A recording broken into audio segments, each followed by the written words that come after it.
In a cell, awaiting their fate, they brace for the worst. Instead, Pesha Trevannion arrives all the way from the Northern Reach with an offer.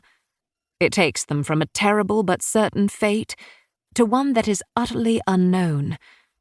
But even Pesha does not know the full truth of what he offers to the Thornheart twins.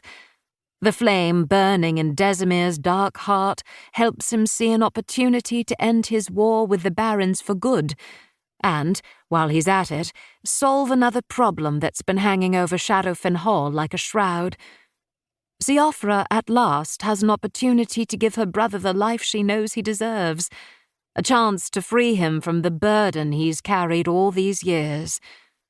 The cost is one she's willing to pay.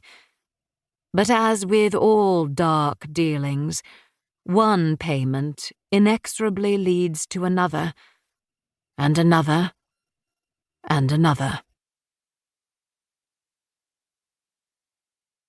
Descendants of the Forsaken. Chapter 1.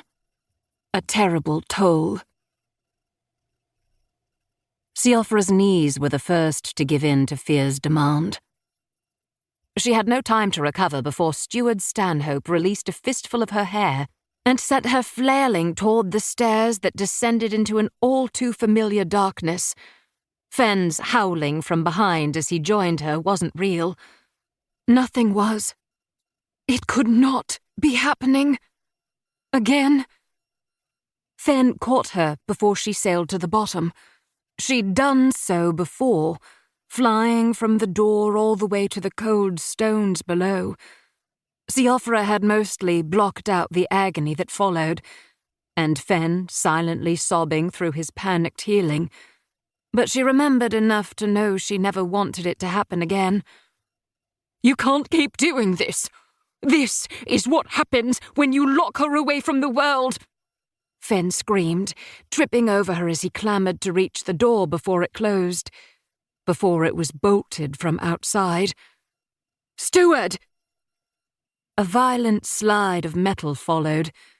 Fenn wilted against the wall, one hand atop Siofra's as she lay in a defeated heap across the second and third steps. They waited for what always came next, the purposeful ring of lavish boots on imported marble, as the steward returned to a life he'd promised to include them in.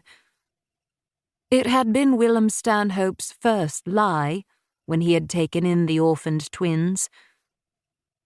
Siofra held her tension with her breath.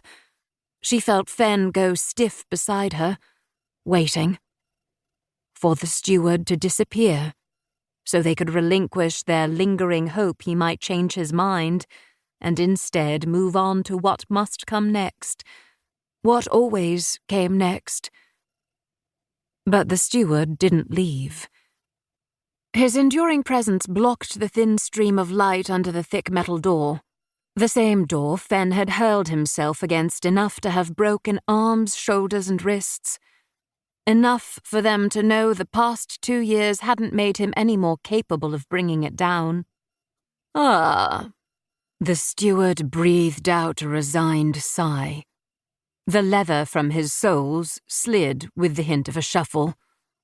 "This is for your own good, girl." "You know her name," Fenn spat. He swelled as if he might go for the door again, breaking more of himself in another wasted attempt. But he seemed to remember he was still holding Siofra's hand, and calmed. "She's not a thing. I've done enough for you that you can at least address my sister properly." Siofra strained against the muzzle Willem had fastened over her face after everything had devolved to chaos in the town square.